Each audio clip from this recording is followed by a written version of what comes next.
You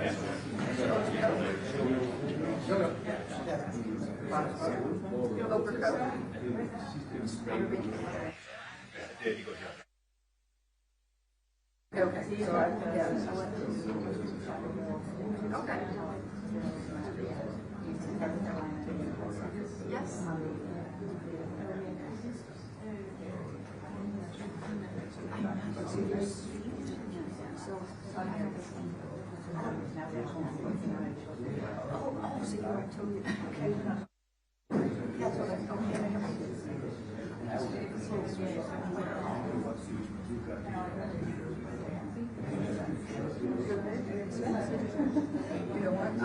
It's difficult for me to understand Swedish when I was, you have to learn Swedish and also how to write it. And I can read it, but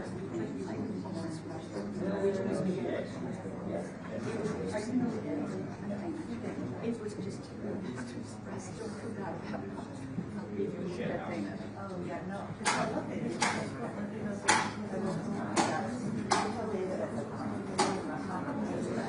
Very fast. Yes, I will. Please do.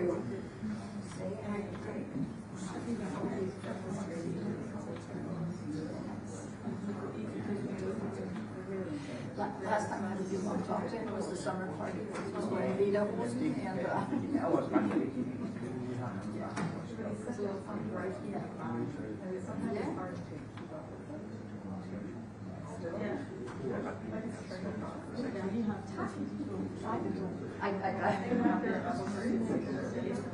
I can imagine. He's always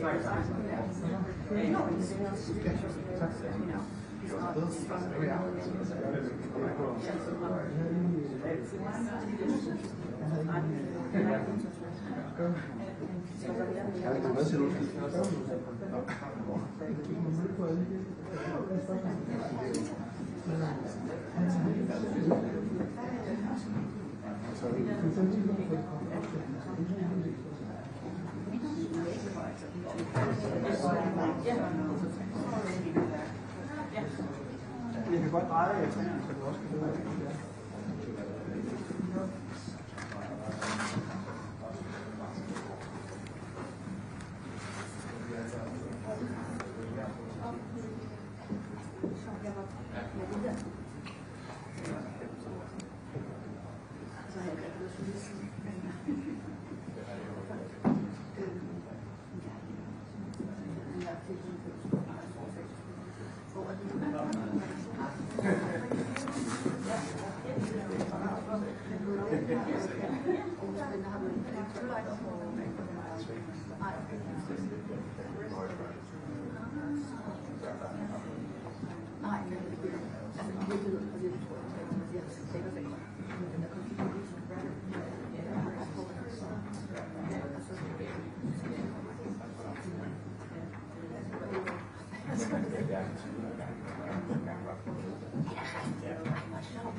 Det gjorde sådan det typisk mig.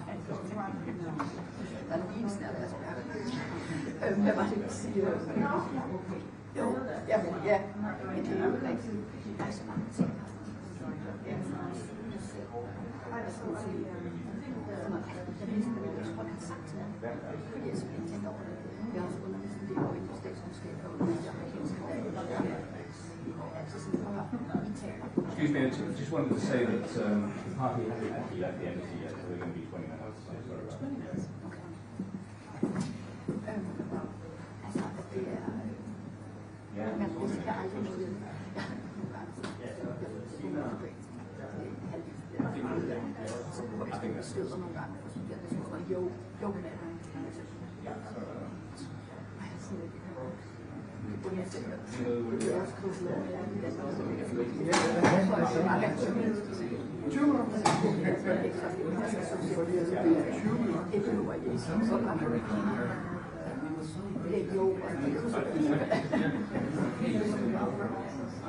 Men der er mange grænser. Altså på en eller anden måde grænser jo ikke også. Derfor så anyway. Men jeg tænker bare, at ellers kan jeg huske, altså så jeg kan huske, at vi snakker.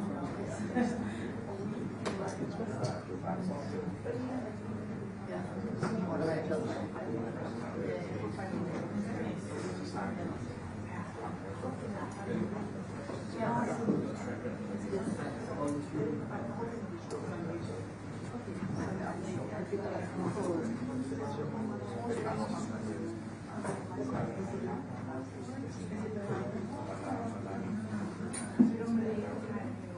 Altså, hvad var det? Hvor var det læst? Så var det den tid, syddansk, ikke? Så lyder det. Så står det til. Altså, jeg det er så mange. Så jeg var ikke engang, der var ikke andre engang.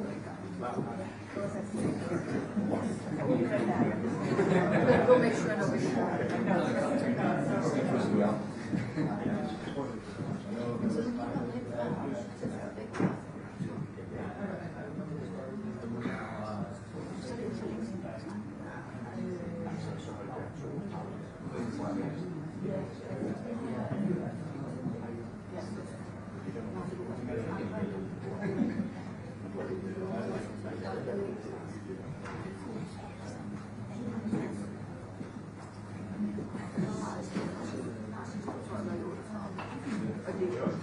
Og ikke for mig.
Eller, altså, i virkeligheden er det jo fuldstændig.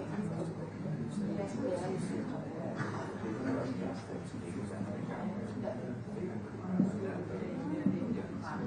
Ja. Jamen, det er meget godt. Det er meget godt.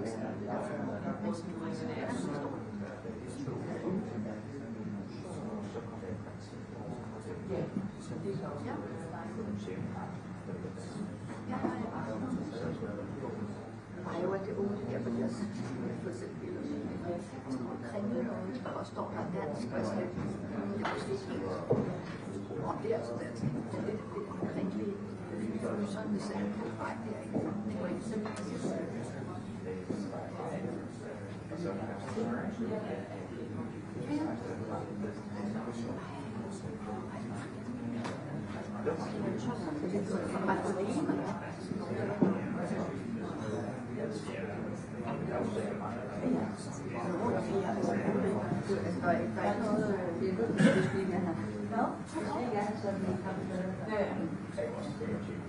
Nå, okay, der er jo nogen, der er trusted babies, eller sådan der.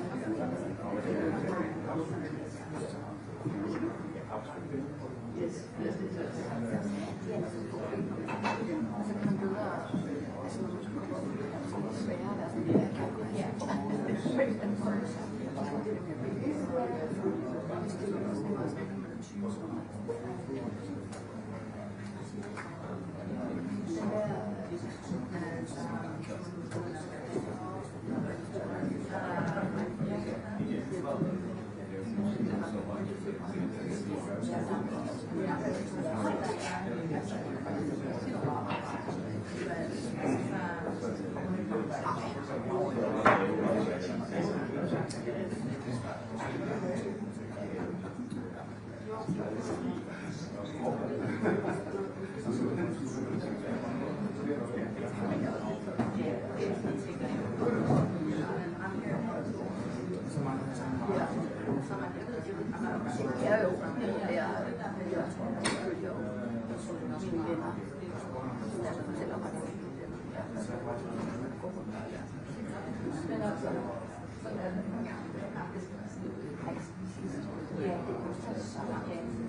I've been told I get the thing right here is nice.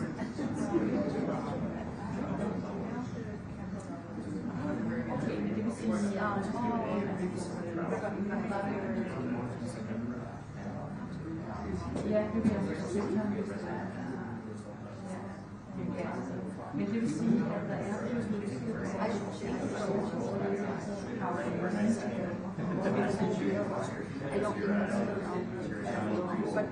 Let's hope. No. Yeah, okay, no, sorry. You can't. No. But I think it's because I signed up to students. So I probably have my Columbia address as well.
Oh, she does that because that is my salary.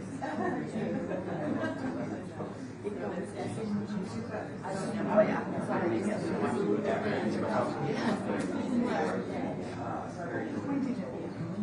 Pointing at you for all the best reasons.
No, I just think that we have insightful and those, I mean, regardless of the position for the Republican Party. I mean, do you know that she actually wants to really one last time as a writer candidate? I mean, it's just unbelievable. Like, yeah.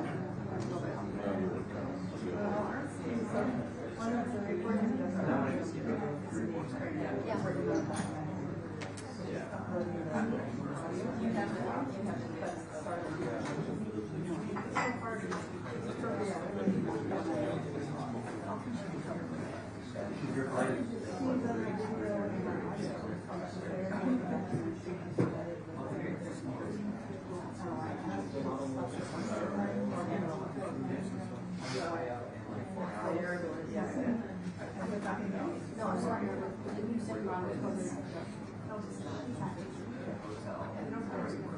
Oh, okay.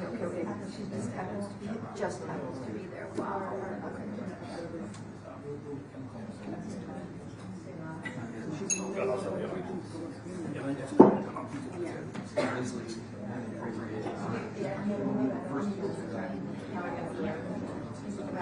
Just like 2 weeks before, like, I mean, I know they were more in other places, but how they were down there, not really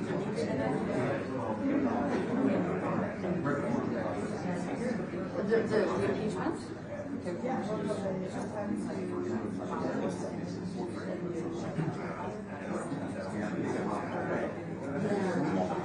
He was impeached for that. Yeah. That was for impeachment. Yeah. No. Of course, that's the whole anti-Zelensky thing. Yeah, this long story. Just, send it to the president. This is old. I just think he used to be either making a president or a comedian.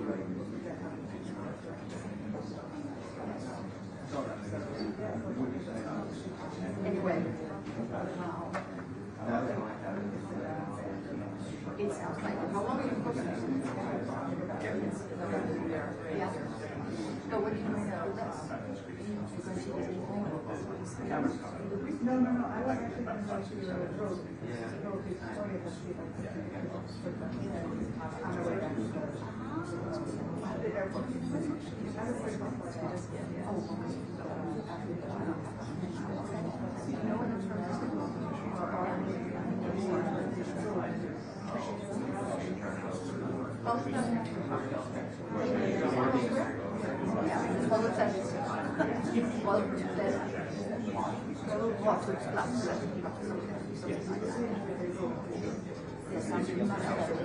It's like a thrill to see us.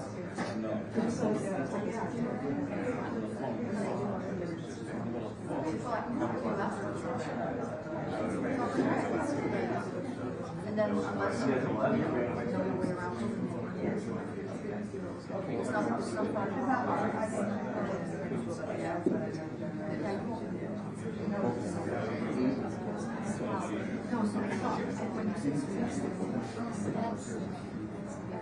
Okay, what do you actually want now?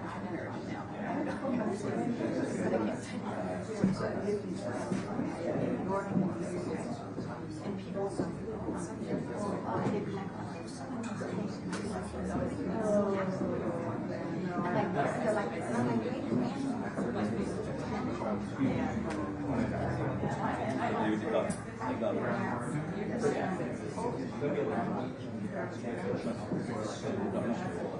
no, but also I just assume so So do you, well, that makes sense. My husband is a hacker.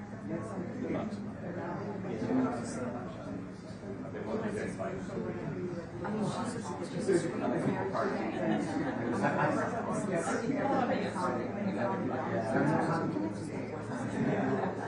And they were interested. you said you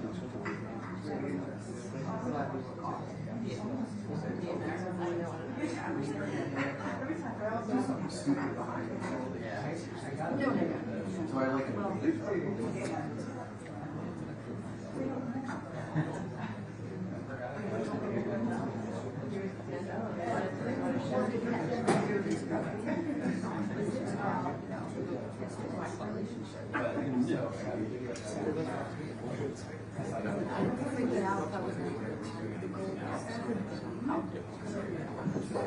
Oh, they did? They were watching it? Oh, yeah. But then I give a third of the way So you're in yours. It's in our story, but it's also in our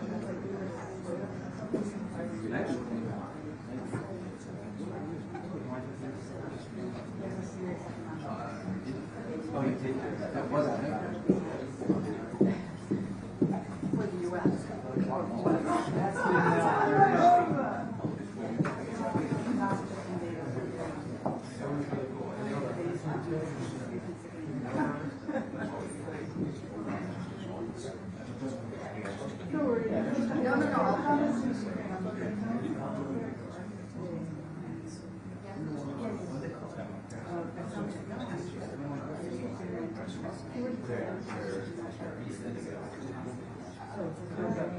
Aren't that many huge ones?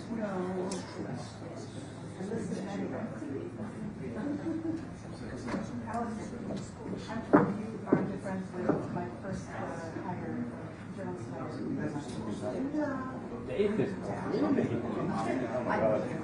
I'm sorry. You know more about everybody. I'm sorry. And he's been down in, what I was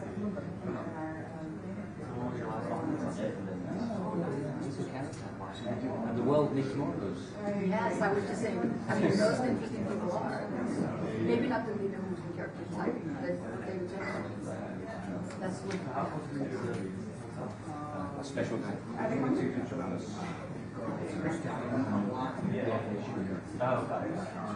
There's like a little corner. You know, anyway, to get the whole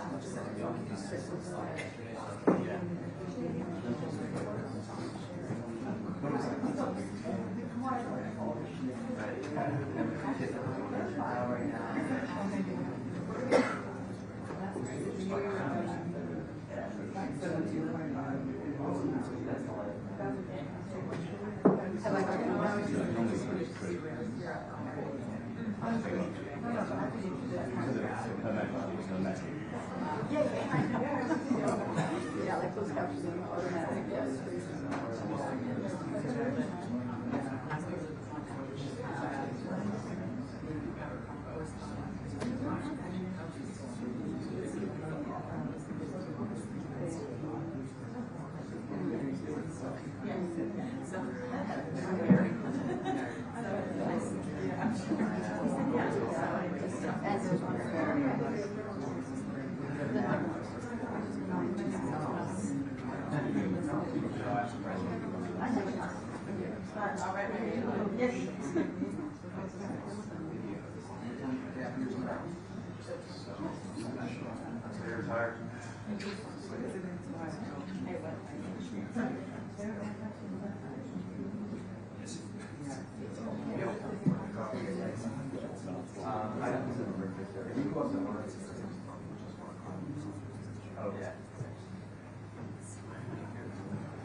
Spell it that way. was tortured. My name is Vanessa.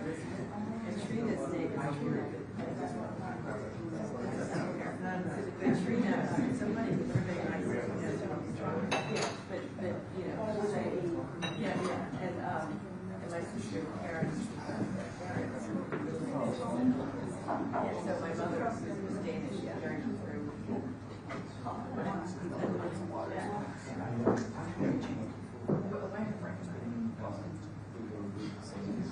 Oh, yes, I remember that was somebody. She was and I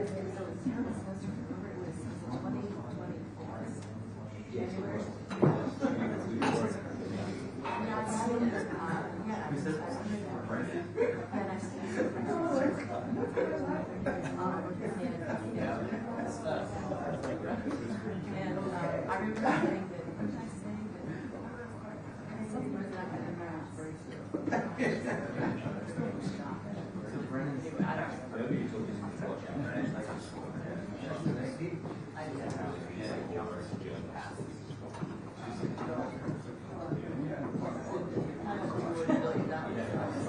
Pretty right.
Okay, all right.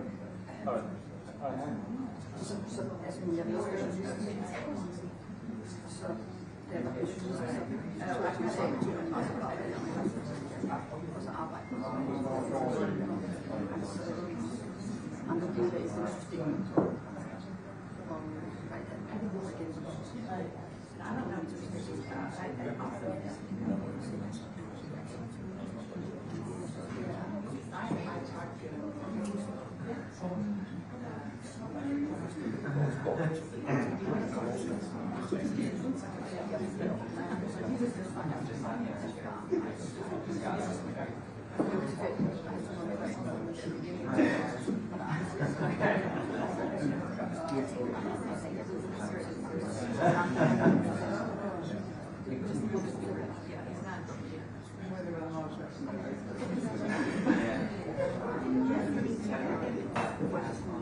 That's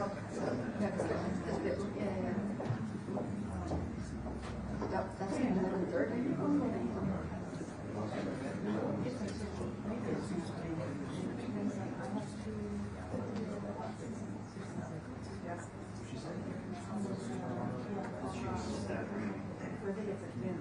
It is, yeah. And then I gotta walk from. So that was maybe a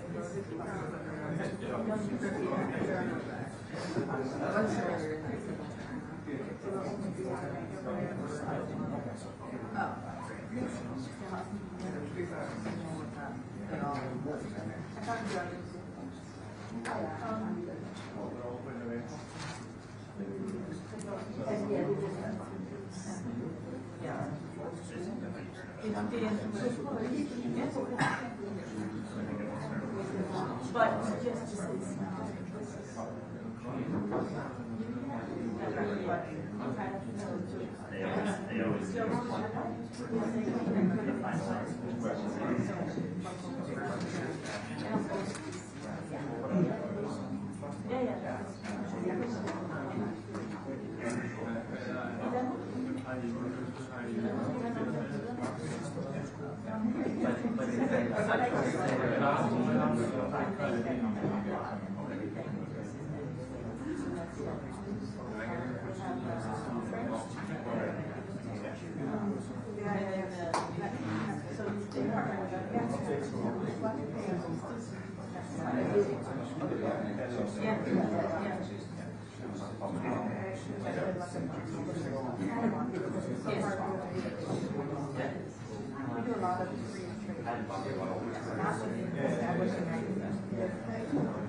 jeg har bare at køre efter motivet, at man har den samme position. Jeg er meget enig.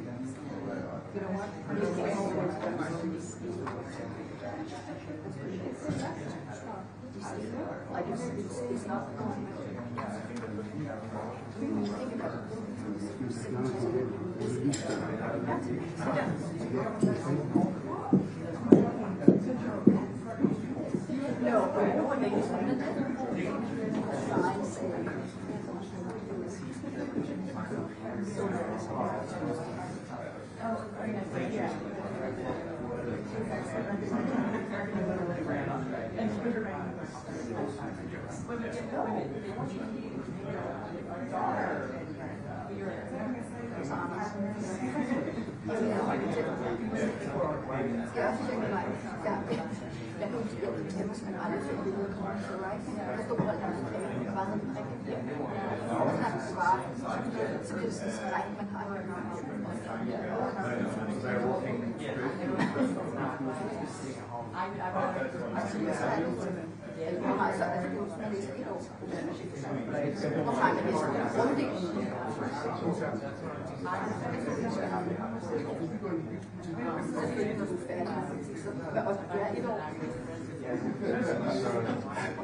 Jeg tror, det var i går. Ja. Kæmpe van Elving var mange gange så i Bjørn. Og man kan se sidste år, han har sin egen kaffe.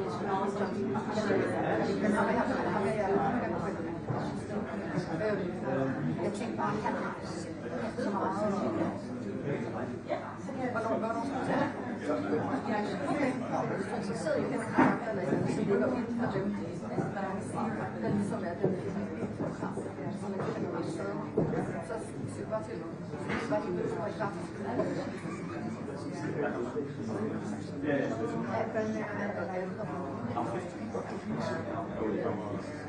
Helt sikkert. Jamen, jeg synes, det er perfekt. Jeg siger bare.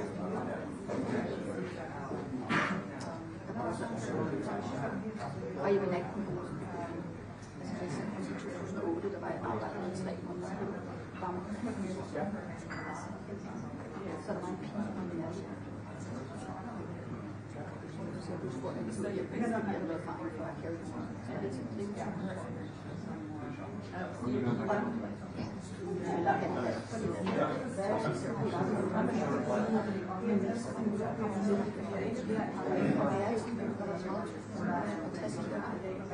og hvor en af mine søstre fik et græskorset.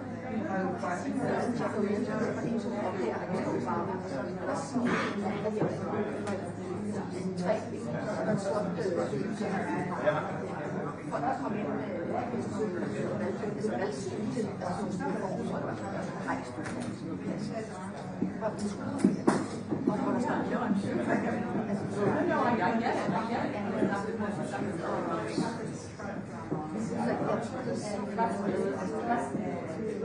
godt, hvad jeg har.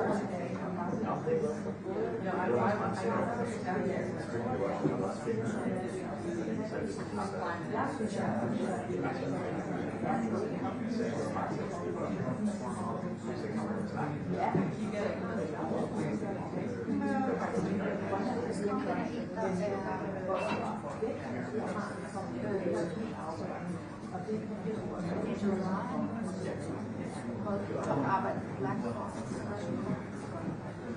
Så var det tænker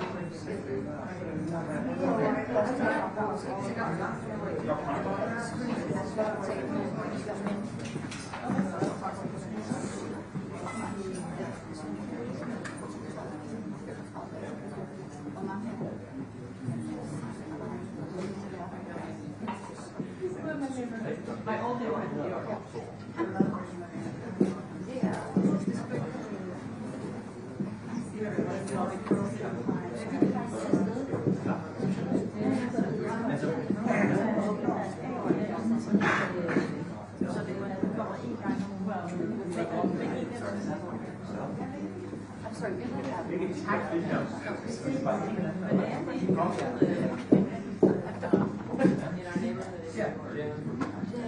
Our website and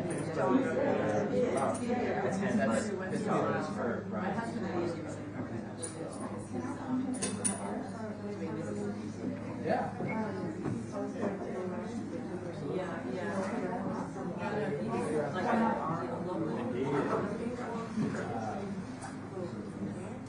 You guys had a key back at that.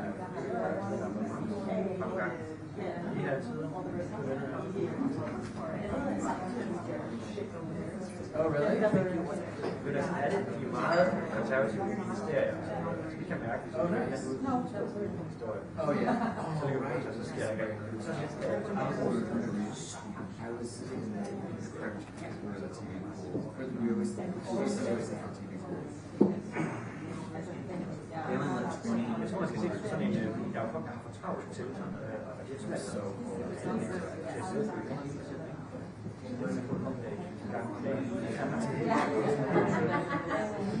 don't worry.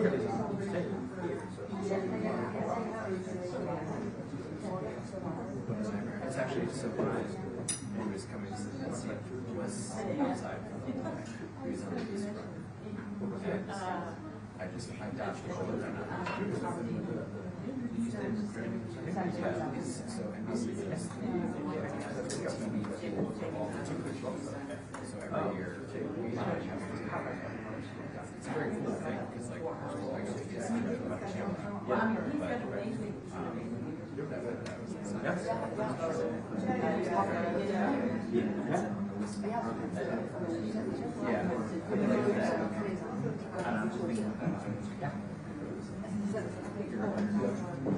What's that?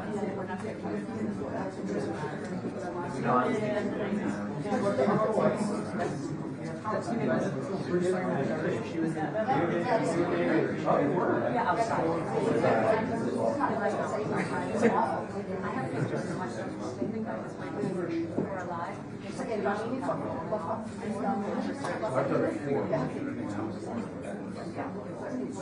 Thank you for reassurance that what I felt was painted. Inaugurations are terrible. Yeah, exactly. There's nowhere to go. You're just stuck in this spot. It was I did. Give it to Obama's first time. Similarly. yeah. Okay. Yeah. It wasn't like you're Well, there's way. Bitter. And then I did the Biden one.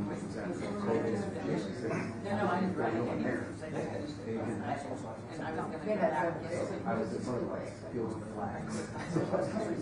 I was covering, Hey guys, so we're here, they're just taking their coats off and getting ready. I think the thinking is, they're still discussing whether they will all take a moment to sort of give remarks, or if they'll just sort of have opening remarks and then open to questions. I think they're going to start and try and get a question from the U.S. side, the Greenlandic side, and the Danish side, and then they'll open up to something broader, okay? Just so that at least all the different equities in here have a chance to ask something. So that's the thinking right now. When does it end? We still know. Did our window just get smaller? No, we've not necessarily gotten smaller, we're just pushing a little later at Castellet. So I think the goal is to wrap by noon-ish. So, And you know that we're live on TV too, right? for this, Yes. right now, while I'm talking to Not you, right now. you're gonna go now? Press on. It's fine when you go live, but you're gonna go live in 4 minutes? When they're done. I mean, once they're here. Okay, great.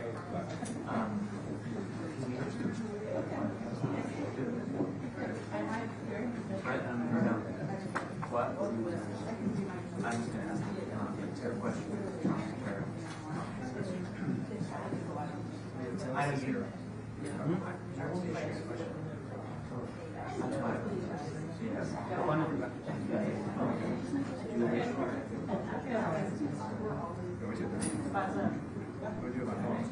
Is that the one you're gonna ask?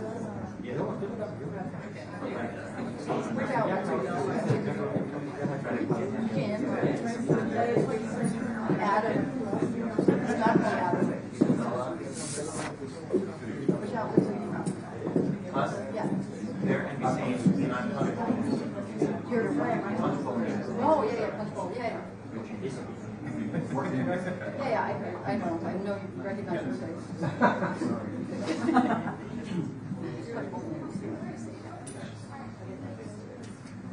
Oh, it's more like an insider.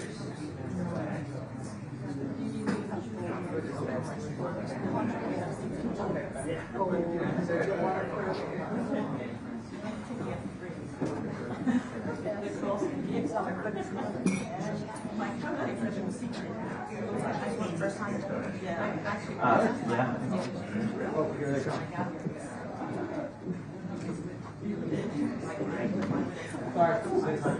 Okay, so we're going to get started.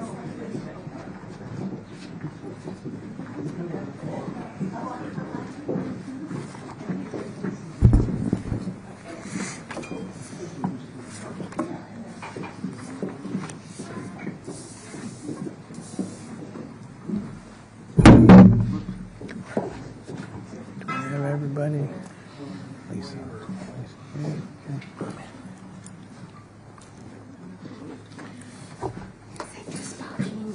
Jean's stuck in Oh, Jean's still coming in. My apologies.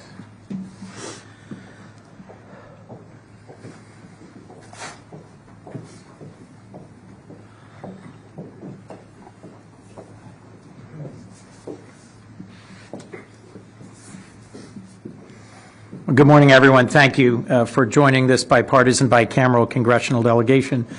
We appreciate the opportunity to give you a quick update on our trip so far.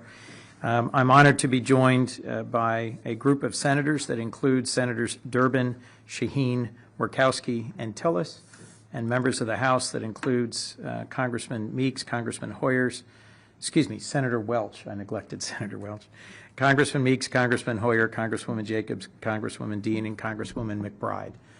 We represent a very wide range of states and backgrounds. We serve on most of the major committees of Congress, and I am so grateful for their attention and engagement over the last few days.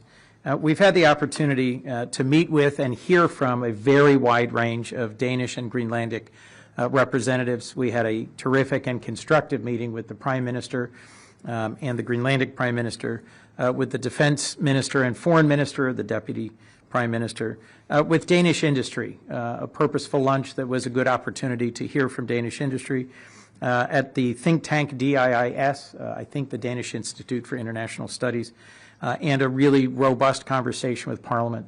In every one of these meetings or conversations, there were representatives from throughout the Kingdom of Denmark. The conversations we've had have reinforced a few simple points. One is that for 225 years, the United States has been blessed to have a good and loyal and trusted ally and partner in the Kingdom of Denmark. Later today, we will go to Castellet and lay a wreath to express our deep gratitude for the Danes who served alongside Americans in Afghanistan, Iraq, and elsewhere, and who lost their lives in defense of our common commitment to peace and to freedom. As an original NATO ally, Denmark has been a tremendous partner for us in security, and that relationship is rooted in deeply shared values, values of democracy, of self-determination, and of respect for territorial integrity. The conversation with Danish industry reinforced that Danish businesses invest heavily in the United States. They're the 16th largest source of foreign direct investment. There's roughly 200,000 Americans who enjoy great jobs because of Danish exports and investment in the United States. In listening to conversations we've had with the both think tank and that Senator Shaheen had with students at a university here, we got a broader range of the views of the people of Denmark. And in our purposeful and concrete conversations with parliamentary leaders, members of the cabinet and the Prime Minister, both Danish and Greenlandic, we had a chance to discuss the current moment and how we move forward in a constructive way. A few simple observations. There are no pressing security threats to Greenland, but we share real concern about Arctic security going forward. As the climate changes, as the sea ice retreats, as shipping routes change, there are legitimate reasons for us to explore ways to invest better in Arctic security broadly, both in the American Arctic and in our NATO partners and allies. Second is that we seek to find a way forward through this moment that reinforces the 225-year-old partnership and alliance between the people of the Kingdom of Denmark and the United States. And we return to Washington after this trip with a renewed passion for finding ways that we can engage that are respectful and constructive.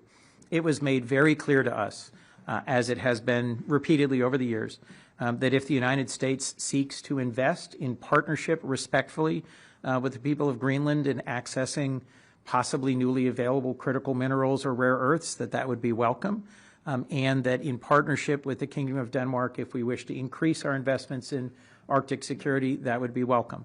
But the challenge here is for that to be done in a way that is deeply respectful of Danish sovereignty and of our NATO alliance.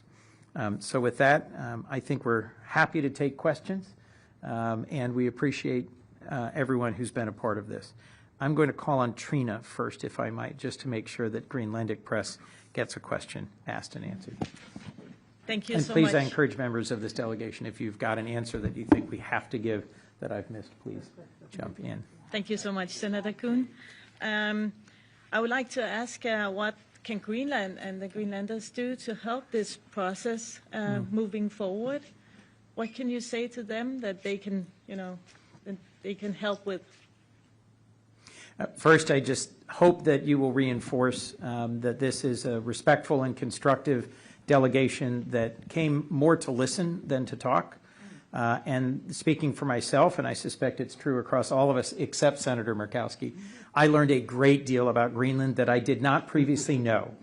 More than anything, that it is a remote and difficult place to live, and that the population of Greenland has managed to carve out of an exceptionally difficult environment, a culture and an approach to living that is worthy of deep respect, and that our assets there are relatively limited, and that our partnership with the Greenlandic peoples is critical to our having a better informed understanding of what the real circumstances are in Greenland and what the possibilities are for respectful partnership. If I may Please. just add to that, there have been, I think, significant efforts between not only the native people in Alaska, but many Alaska business interests that have formed partnerships and relationships with the people of Greenland, focused on areas of common interest. We understand what it means when small communities are visited by a large cruise ship where the population of the tourists on the cruise ship is 3 times more than the population of your community, and how you still maintain the identity of a community when you have those visitors come in. So we've been sharing some best practices. Our fishermen have been talking to Greenlandic fishermen about how we deal with changes in ocean and the environment. We've been talking about different governance structures. I would encourage the Greenlandic people, keep those avenues of dialogue and partnership open. Oftentimes, when our capitals are in conflict, when the words are perhaps hard to translate at that level, it is at the sub-regional level that we are able to have that level of civility, of optimism, and forward movement that is positive. So I would offer that to the people of Greenland. The second thing that I would suggest is, just as Senator Coons has shared, there is so much that this delegation has learned about not only Greenland, the island, the territory, but about the Greenlandic people.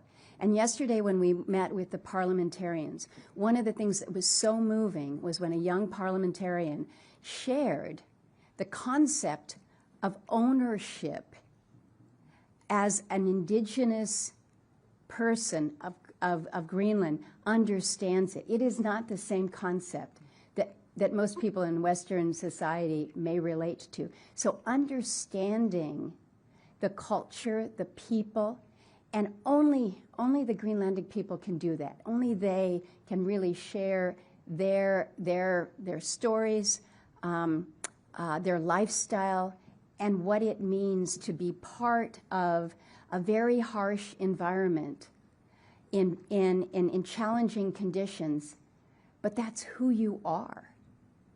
And so to suggest that you might want to go move to an easier place doesn't make sense. So share those stories with not only the United States, but share them with the world, because the eyes of the world are on Greenland and Greenlanders. Let's not forget the people. Thank you, Lisa. My first trip to the Arctic was with Senator Murkowski, and you can see why. And there was a very earnest request from the Greenlandic parliamentarians for dialogue and for continued dialogue, which I very much hope Senator Murkowski and others among us will continue to facilitate. Elizabeth, did you have a question? Yeah, Elizabeth Miller from the New York Times. As you know, Donald Trump has said that he wants to own or take over Greenland because, quote, that's what I feel is psychologically needed for success. I mean, right now, you're a part of a delegation that is engaging in traditional diplomacy, reassuring an ally. You are doing what has traditionally been done for years and years in a crisis like this.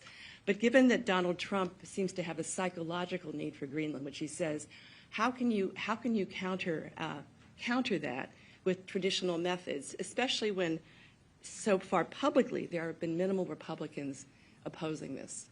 Well, Elizabeth, thank you for the question. I can't speak to President Trump's psychological needs. That's really not my goal here.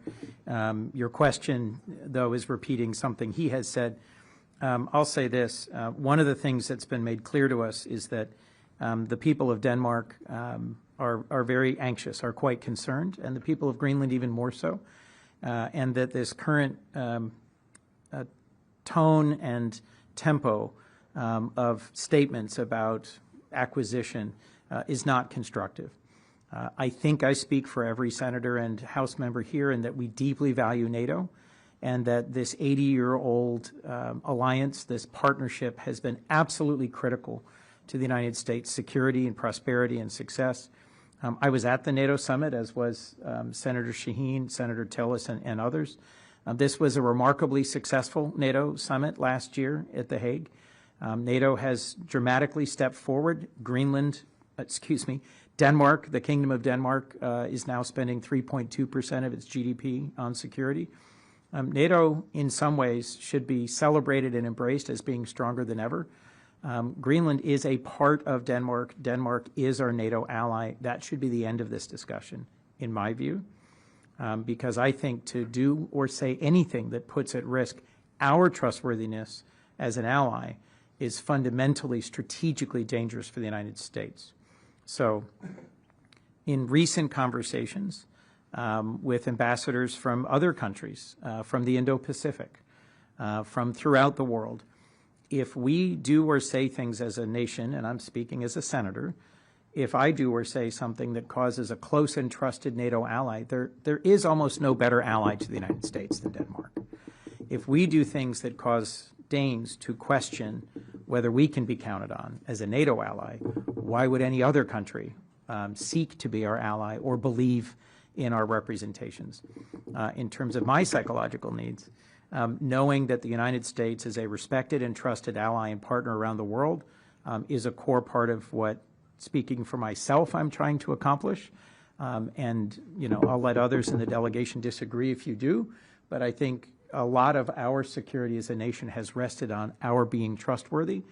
We're the Article 1 branch. We are having active conversations amongst ourselves about what is the wisest course of action.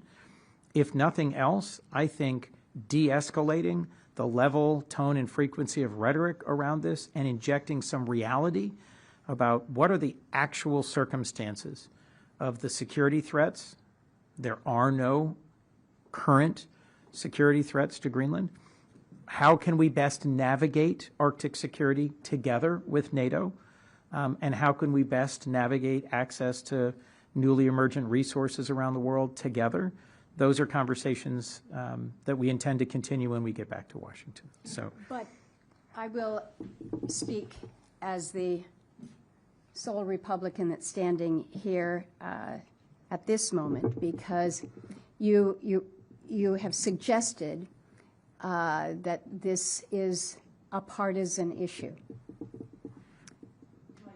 Support for our friends and allies, whether they be the Kingdom of Denmark or others, should not be a partisan issue. And I think it's going to be important for us as members, not as Democrats or as Republicans, but for us as members of Congress who have been here at this moment in time, to return to Washington to speak to all of our colleagues and those in the administration about what we have heard, what we have shared, so that there is, again, greater understanding. We cannot allow this to become a partisan matter. We just simply cannot. And I think the way that we keep it from being partisan is by full education, dismissing some of the assumptions that some may have, and then acting together. So you're not seeing a lot of Republicans here today. And I'm not going to give you the details of other members' schedules, But Senator Coons, quite honestly, you put this trip together pretty quickly. Very quickly. This is a period where the House members all have to go back to work this next week. And so we doubled the size of the Codel literally overnight. And I don't think that the absence of Republicans is because they don't care about this issue or they have already decided what side of the fence that they may be. So I would not take that as an indicator of support or lack of support. But we do have our work to do when it comes to education. Thank you. Steny, you wanted to make a brief comment? I want to remind everybody, Senator McConnell, who is not here, put out a very strong statement. Speaker Johnson and Leader Thune have both implied that this is not an issue they believe is going forward in terms of the President's observation. I think that's important. They're not here, Right. but they are the leaders, the former leader of the Republican Party and the two present leaders have made that clear. And Congressman Hoyer is the co-chair of the Danish caucus in the House, and his co-chair very seriously explored coming with us, as did several others. As Senator Murkowski put it, this was put together on very short order. So, How much support do you have among Republicans in the House and Senate? this is not a nose-counting exercise. Okay. This is a trip to come back with ground truth based on a respectful and constructive visit with Danish leaders. Please, if we could, Andrew. Senator, first off, thank you for being here. Thank you for doing the press conference. Senator Murkowski was just talking a lot about sharing the experiences of Greenlanders, an issue she's worked on a lot in the past, and you all have learned a lot more about on this trip here. As you know, President Trump has talked to top Democrats over the last week. For example, he reached out to Senator Warren. He reached out to Senator Schumer, who met with him at the White House. Seems like President Trump is more interested, or in the mood at least, to talk with Democrats these days. Do you see an opening potentially when you go back to Washington to maybe reach out to the White House, maybe reach out to the president and share these experiences with him, given everything you learned and just the importance of what you're talking about in maintaining the structure of the NATO alliance? I'd certainly welcome the opportunity to talk. We haven't spoken since the inauguration. Secretary Rubio is someone who I served with for 15 years, as did a number of my colleagues.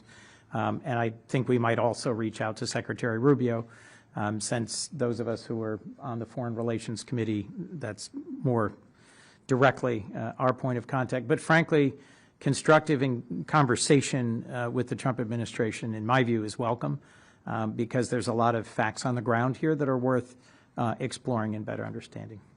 Please. And if you'd tell me your name and your outlet, please. Miriam Sessler from the national Danish outlet TV2. Thank you, TV2. I'm going to stay on the subject a little bit with my what my American colleagues also said. One thing is that you have a renewed passion and that you're going to go back with new knowledge and you're going to share it. But is there going to be a bipartisan resolution in Congress?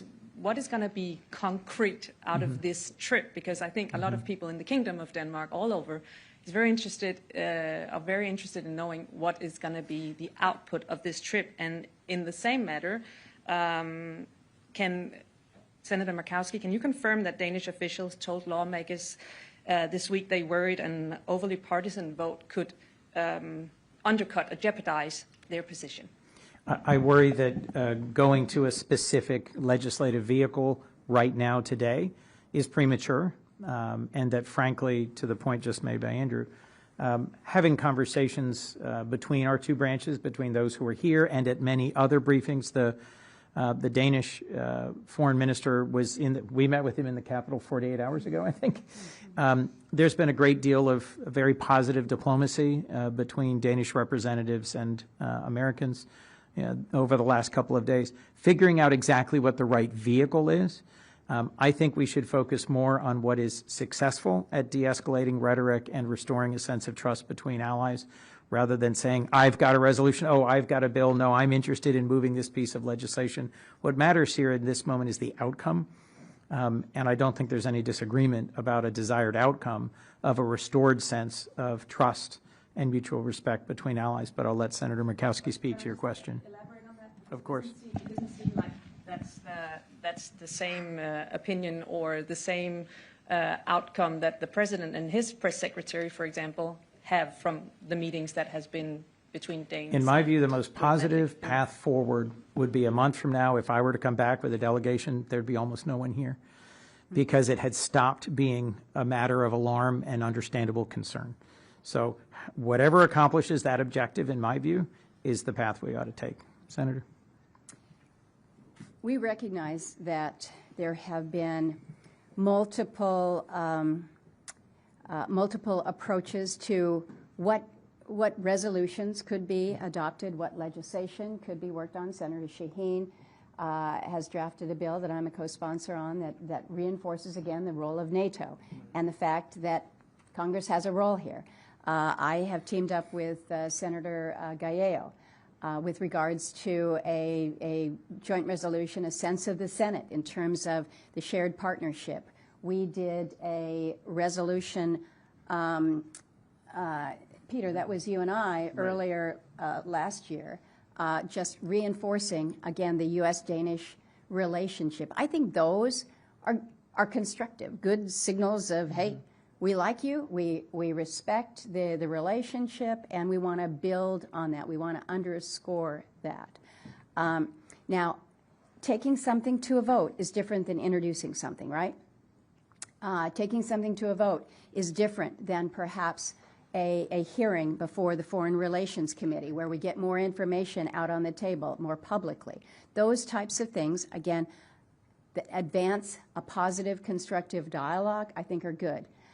One of the concerns and one of the fears, if you will, and it goes back to the comment that I made earlier about not wanting to make an issue partisan. Sometimes when you actually look at the vote count, it's like, whoa, the Republicans have completely gone this way and the Democrats have gone this way, and so therefore it must be a partisan divide. I don't think, again, we want to encourage any message that makes it appear that support for the Kingdom of Denmark as our trusted and friend and ally for decades and decades should be a partisan issue. Can I say one thing real quick? I just want to also say on the House side, you know, I've talked to several Republicans. They knew that I was coming here, and they tried to adjust on the House side, adjust their schedule so that they could come. There is a desire to make sure that whatever we do on various bills that are being looked at, that is done in a bipartisan way. So the dialogue and conversation that we're having, because of the importance of the relationship with our NATO allies and Denmark and Greenland, that's not seen publicly all the time, but the conversation is happening.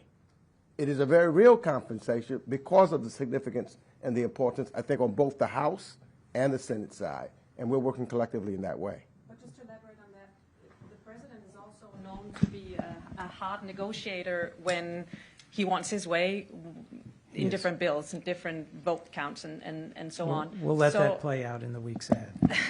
But my question is, even though that you have these conversations, which is nice to hear, there could be a concern also that the president might have a better suggestion. It's hard to predict exactly what our president will do, and sometimes he does have better suggestions. I have a number of hands. I'm going to keep moving. Anders, if I could. Hello, my name is Anders. I come from Politiken, a daily newspaper. From your perspective, is there anything Denmark and Greenland can do to reduce the tensions currently happening? First, thank you. It's very helpful for Americans to understand the actual facts and the actual circumstances. Very few Americans have been to the North Slope of Alaska and really understand what that environment is like. Bluntly, most Americans don't understand the dynamics within the Faroe Islands, Greenland, Denmark, what makes up the Kingdom of Denmark, and just understanding that. Part of our role is to go back. We are laying a wreath after this. Part of our job is to go back and to make sure that more Americans understand just how valuable this partnership is. But if I could quote Soren Kierkegaard, and forgive me, faith sees best in the dark. This is a moment where our very positive relationships have dimmed a bit, and I hope that the people of the Kingdom of Denmark do not abandon their faith in the American people, in our fundamental goodness, in our respect for Denmark and for NATO and for all we've done together. The Americans who were deployed and served in Iraq and Afghanistan know better than anyone that Danes served alongside them in some of the hardest missions and in some of the most difficult places and did it honorably and well. And so you've already done the hard work. We simply need to remind our nation of that so that our ongoing conversations domestically within the United States, in members of Congress, and between the branches of our government are better informed by the facts. Thank you. Please. Yesterday, President Trump suggested that tariffs would be the solution to the United States taking possession of Greenland. Is that realistic? And if he were to take steps in that direction, do you think the Congress would find a way to stand in the way of using tariffs as a cudgel in these negotiations? Well, one of the lovely things, as you well know, is that our government has 3 branches, and I suspect the Supreme Court will be speaking to that point soon. Look, I think that the Constitution gives to Congress more of the power that is currently being exercised in tariffs, and in a way that is perhaps novel in modern history.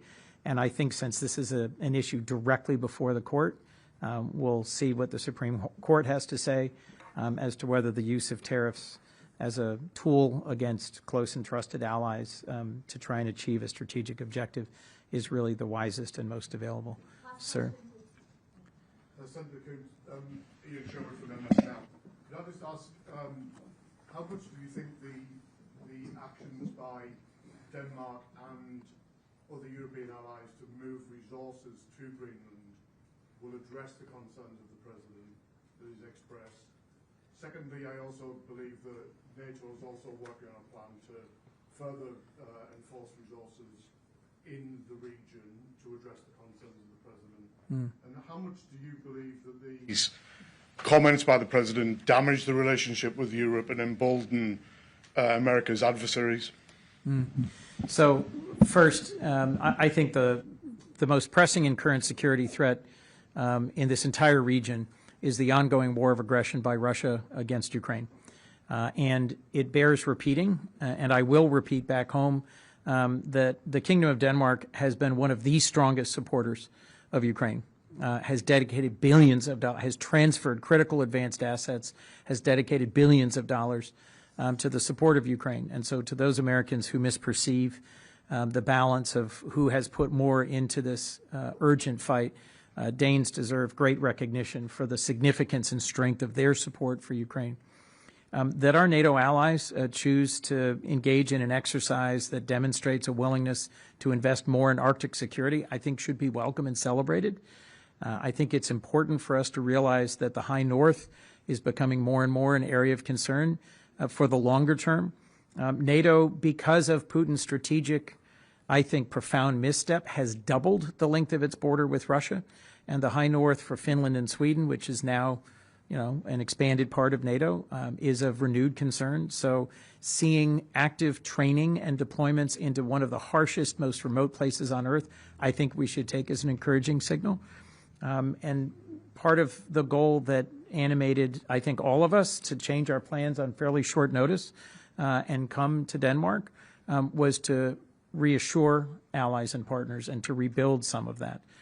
We recognize those are relationships that are under some real strain at the moment. But after a very successful NATO summit, after a number of important steps in Congress to reinforce support for Ukraine, I think we should see this as positive movement by our NATO partners, that in so many ways they are stepping up and increasing their defense, their training, their investment in our shared security. Thank you all very much. It's been wonderful being with you, and thank you to this great delegation. Thank you.